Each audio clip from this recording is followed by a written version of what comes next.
शालेय वाहतुकीशी संबंधित नियमांमधील त्रुटींमध्ये तत्काळ दुरुस्ती करण्याची मागणी नागपूर वाहतूक आघाडी कल्याण संघ आणि स्कूल व्हॅन चालक संघानं केली आहे। या मागणीवर कारवाई न झाल्यास आंदोलनाचा इशारा दोन्ही संघटनांनी दिला आहे। शालेय विद्यार्थ्यांची वाहतूक करणाऱ्या खासगी स्कूल व्हॅन चालकांवर अनेक जाचक नियम लादले जात आहेत आणि सरकारच्या 2011च्या शालेय वाहतूक धोरणातील तफावतींमुळे त्यांच्यावर आर्थिक आणि मानसिक ताण वाढतो आहे, असं संघटनेनं म्हटलं आहे। वाहतूक आघाडी कल्याण संघटनेचे सचिव उदय आंबुलकर यांच्यानुसार शैक्षणिक संस्थांच्या मालकीच्या वाहनांची वयोमर्यादा 20 वर्षे आणि खासगी स्कूल व्हॅनसाठी 50 वर्षे निश्चित करण्यात आली आहे। ही असमानता अन्याय आहे। सर्व स्कूल व्हॅनची वयोमर्यादा 20 वर्षे करण्याची मागणी त्यांनी केली। अनेक वर्षांपासून स्कूल व्हॅन चालकांचा प्रश्न फक्त कागदांवरच राहिला आहे, असा आरोपही संघटनेनं केला आहे। प्रत्यक्षात कुणीही पालक किंवा शिक्षक येऊन व्हॅनची तपासणी करत नाही। सर्व जबाबदारी व्हॅन चालकांची असते। आतापर्यंत केंद्रीय मंत्री नितीन गडकरी, मुख्यमंत्री, पालकमंत्री आणि वाहतूक मंत्र्यांना संघटनेनं अनेक वेळा निवेदनं दिली आहेत, मात्र सरकार मागण्यांकडे दुर्लक्ष करत आहे। जर या मागण्या त्वरित पूर्ण झाल्या नाही तर तीव्र निषेध आंदोलन करण्यात येईल, असा इशारा संघटनेनं दिला आहे।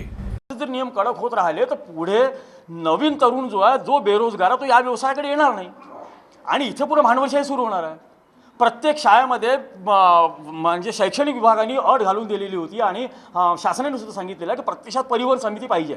किती शाळेमध्ये परिवहन समिती आहे आणि त्या परिवहन समितीमध्ये सुद्धा आमच्या व्यवसायाशी संलग्न किती लोक तुम्ही घेतलेले आहात? स्टेट बोर्डाच्या शाळांमध्ये काही शाळांमध्ये परिवहन समिती आहे, परंतु ज्या CBSE शाळा आहेत त्या शाळेमध्ये किती ठिकाणी परिवहन समिती आहेत? त्या परिवहन समितीमध्ये कोण जातो तर त्या ठिकाणी ज्या 50 बसेस चालतात त्याचा जो कॉन्ट्रॅक्टर राहतो तो राहतो। स्कूल व्हॅन चालकांपैकी कोण आहे त्या परिवहन समितीमध्ये? कोणीच नाही। म्हणजे जो या व्यवसायाशी संलग्न आहे, जो या व्यवसायाचा समस्या मांडू शकतो, तुम्ही त्यांना आपल्यामध्ये घेऊ शकत नाही। परिवहन मंत्र्यांना माझी विनंती आहे की तुम्ही परिवहन मंत्रालय अंतर्गत जी परिवहन समिती आहे त्यामध्ये तुम्ही आमच्या क्षेत्रात एखादा कोणी घ्या, जेणेकरून आम्ही तुम्हाला आमच्या समस्या सांगू शकू। त्या समस्या सांगून तुम्ही त्यावरती काही तोडगा काढू शकाल। नियम आम्ही नियमन करता त्यावर बरोबर आहे, पण नियम तर तुम्ही आमच्याकरता तयार करा ज्या नियमाने आमची गळचेपी होते, आमचं जगणं कठीण होत आहे। या 9च्या शाळेमुळे आम्हाला आमचे 2 वेळचं खाणं सुद्धा कठीण झालेलं आहे। अगोदर 3 ट्रिपा मारायचा, फक्त एका ट्रिपवरती आलेलो आहे। 27,000 रुपये इन्शुरन्स भरायचा, 7,000 टॅक्स भरायचा, बाकीचे टॅक्सेस भरायचे आहे आणि एवढं सगळं केलं सुद्धा ज्या वेळेला गाडी RTO चेकिंगमध्ये बाहेर निघते, कोणत्या ना कोणत्या कारणावरून तुम्ही ती गाडी चालन करता आणि त्या वाहन चालकाला किमान 10,000पासून 50,000 रुपये चालन देता। 50 रुपये त्याची वर्षभराची कमाई सुद्धा राहत नाही, तो शिल्लकही टाकू शकत नाही 50,000।